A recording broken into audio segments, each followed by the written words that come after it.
right, guys, so if you remember, last time, might have been a couple videos ago, I'm not quite sure, we had our Rokket Crusadia deck profile. This one is just going to be back to Rokket / Dragon Link type of a deck. We did take Crusadia out, and what kind of inspired that was a trade that I was able to do for both Striker and Romulus. I didn't have them before, and that's kind of what pushed me to go towards Crusadia or adding another engine in here. I'm pretty confident now. I say that. I'm pretty happy with how this deck turned out, though. Without Crusadias, I've been playing it quite a lot. It still gets pretty consistent boards, sets up a lot of good negates, and really it turns out pretty well. And we're going to do a lot of these in chunks.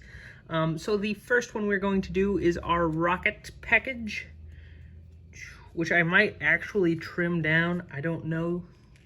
I'm trying to think of where to put all these when it's still on screen. So this is what we have for our Rokket package. We are running 3 Rokket Tracer. That is the card that lets you pop a card that you have on the field to special summon a Rokket monster from your deck. Very nice, very easy to go into a bunch of different plays with it. The only thing is it locks you into dark, but still not too bad. Silver Rocket's the one we usually try and get out with Rokket Tracer, but I have him at 3. I could honestly cut him down, and I wouldn't be too concerned about it. Maybe when we get some better, staple cards, maybe we'll cut them down. But right now, that's what we use him for, is kind of just generic fodder. His effect, also, if he's sent to the grave, you get a special summon off of him at the end phase, I believe. Then Magna Rokket and Rokket Recharger are just a couple extra targets that you have in case you run out of Silver Rokket. Then you still have a couple targets, and they are generic Link 4s to get you into stuff like Scarlight.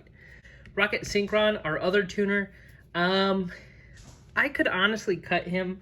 I've seen a few people who actually did cut him, and they run pretty well. I got him out because he could summon cards like Absol Router, or I believe he can summon Red MD as well. So stuff like that.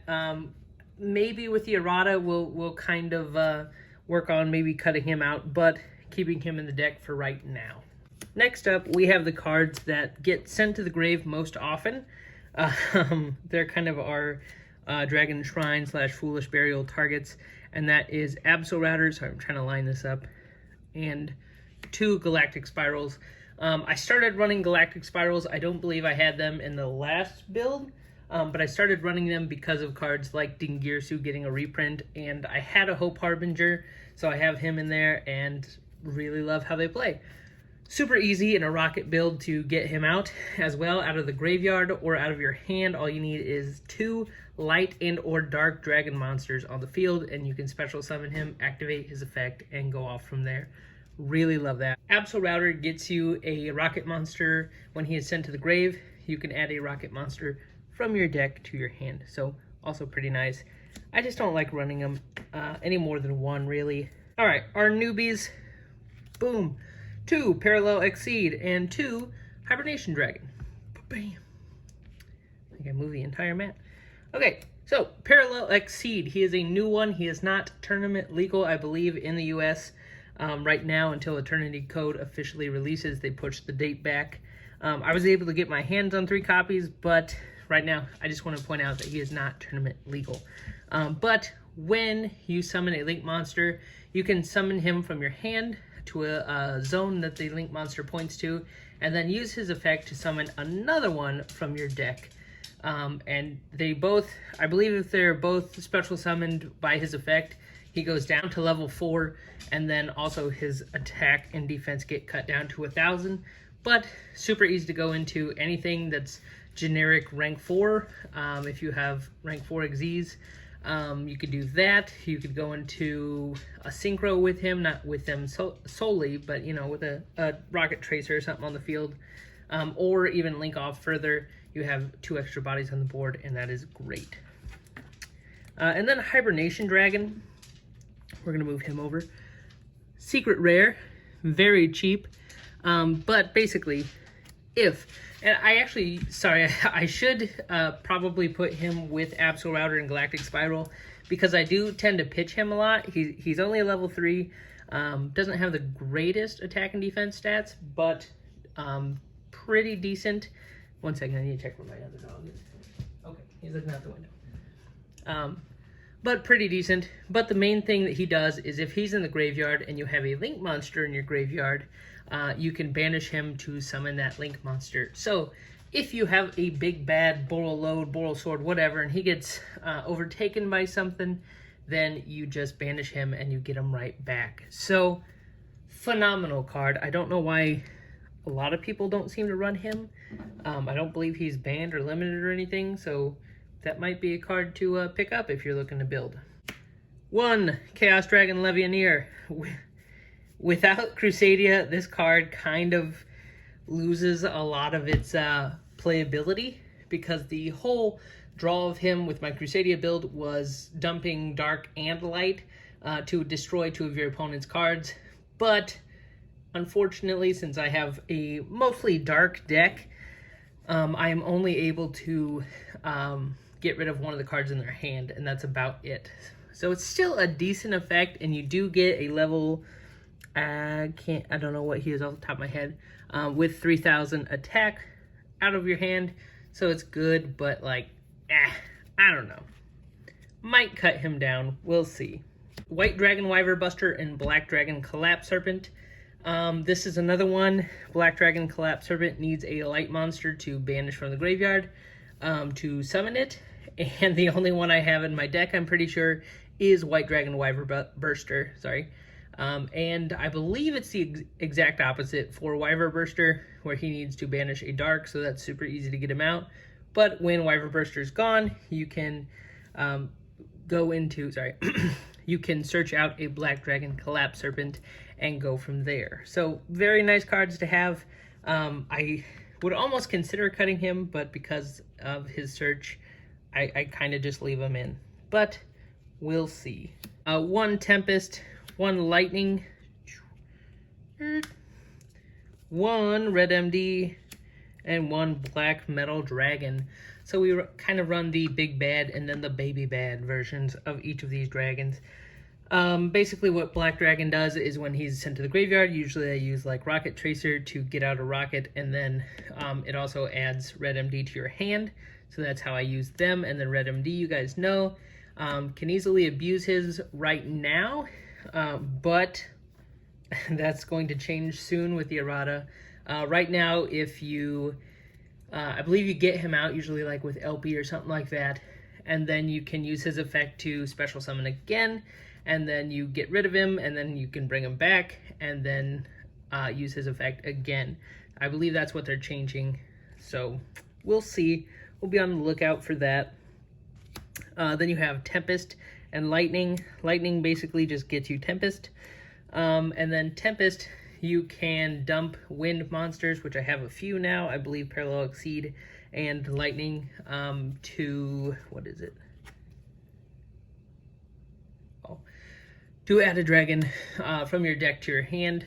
The other thing is you can get him out of your hand by banishing 2 dragon monsters from your grave or field, I believe. And you can do that from your hand or grave. So if he's gone, I mean, pretty easy to get it back. So I like him quite a bit. And then, of course, there's always, like, cute little baby dragon. You know? Why not? Jet Synchron. You guys probably already know why. I do run Hauki Fibrax. We'll get into that in a little bit.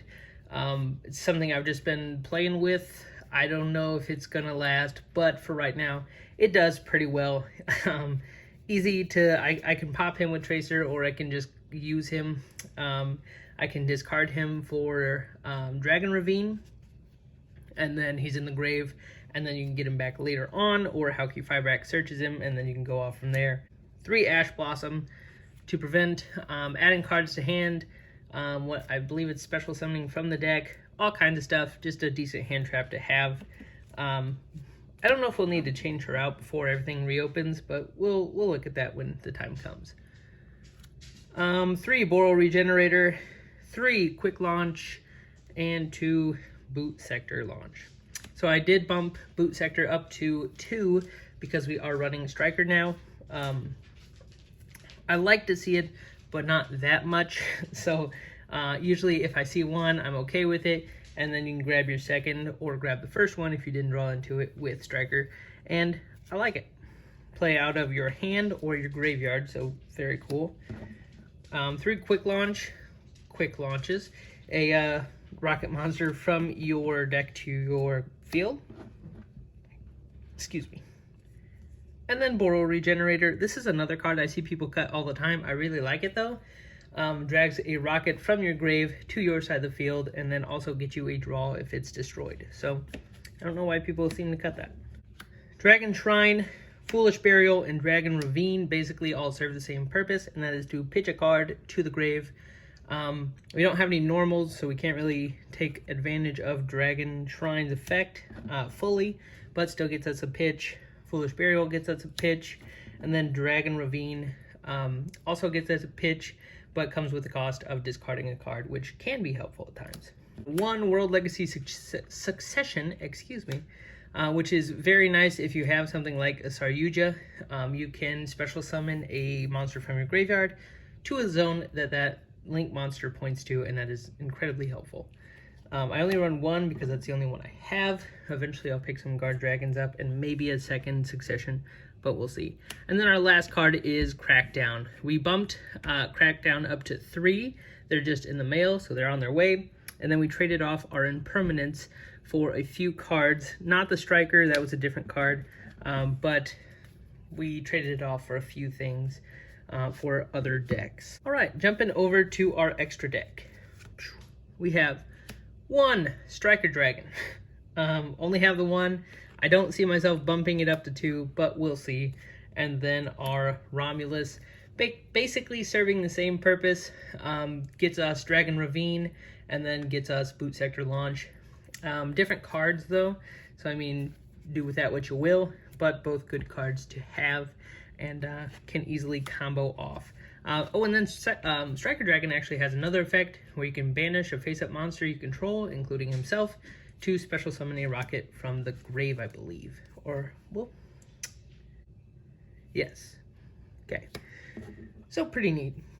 Saryuja, he has a lot of different effects based on how many material you used to summon him. You can get a special summon, you get a draw, you get, I believe it bumps up his attack for one of them, all kinds of stuff. And then our Elpie and Pisty, basically their effects get us an extra special summon, because 2 dragons point to 1 zone. So like he's pointing down, he's pointing over, and then he's pointing over, so we can actually use both of their effects depending on what we do. But a lot of the time I'll get these out with like Romulus or something like that, because that also works. If you get these 2 out with like Guard Dragon, you can move them and take advantage of their effect. But otherwise, it depends. So that is a good combo that we have. Elpie is not banned right now, so we can take advantage of that. We have our 1 Heavenly Spheres, gets us a bounce at the cost of one of our cards, but bounces a card from our opponent's field to their hand, and you can only activate that on your opponent's turn. Okay, so we have our Borreload, one of our boss monsters that gets us over a bunch of different monsters, so that's always nice. You take control of one of your opponent's monsters when you attack it, and then you can also attack, and then it gets sent to grave. So very nice to have. Quad Boral, you discard a card to destroy a card, and then you also get summons off of him. Triple Burst, I hardly ever go into. I think it was just in... Ooh, sorry, my cat jumped up. I think it was just... there he is. I think it's just in piercing battle damage, but I don't remember. I don't go into him too much now. Oh my gosh. Really, buddy? Come on. Run our 1 Halki Fibrax, or Needle Fiber, whatever you want to call him, but he gets us a level 3 or below tuner monster, and then we can go off further from there. So we have our 1 Scarlet Red Dragon Archfiend, our 1 Black Rose Dragon, and our 1 Crystal Wing Synchro Dragon. So these 2 kind of serve the same purpose. This blows up your opponent's monsters or special summon monsters. It also blows up your own, so gotta watch out for that. Except itself, and then it's 500 damage to your opponent for each monster destroyed that way. Pretty nice to have. And then also very easy to get out. This one, a little less so, it's level 7, but still not bad. Black Rose Dragon just basically clears the board, including itself, so gotta watch out for that one. And then I don't think I've ever gone into him, but I keep him in the deck just kind of for, I don't know why, filling up a 15th spot in my extra deck maybe, but we'll see what we put in there. We might do Boral Load, or I'm sorry, back to Boral Sword or something like that if we take him out of our Invoke Shadow deck, but it totally depends. Gets you a negate, destroys the monster, and then increases his attack, so very cool. And then our XZs, Dingirsu and Hope Harbinger. Hope Harbinger swallows up a spell that your opponent controls, and then Dingirsu, he gets a Send to Grave when he's summoned, so I usually try and get him out if I'm going second. And then also protects cards. You pitch one of his material, and then you protect your cards from being sent to the grave. So, or being destroyed. I don't think sent to grave counts. I'm not quite sure. That is our entire Rokket / Dragon Link. I don't even know if I can call it Dragon Link because I don't have cards like Savage. But it is what it is for right now. That is what we are running, and this is probably what we're going to be taking to locals when they reopen, just to test it out and for fun. When we go into bigger tournaments, I do have my Invoke Shadow, and I am crossing my fingers that it is still meta relevant when everything opens back up. So we'll see. All right, guys, thank you so much. I know I've been off for a while, but I am trying to get back into the swing of things. Everything's just kind of been hectic around us. So I hope you guys are doing well. I hope you guys are staying safe and healthy. And as always, I will see you in the next one.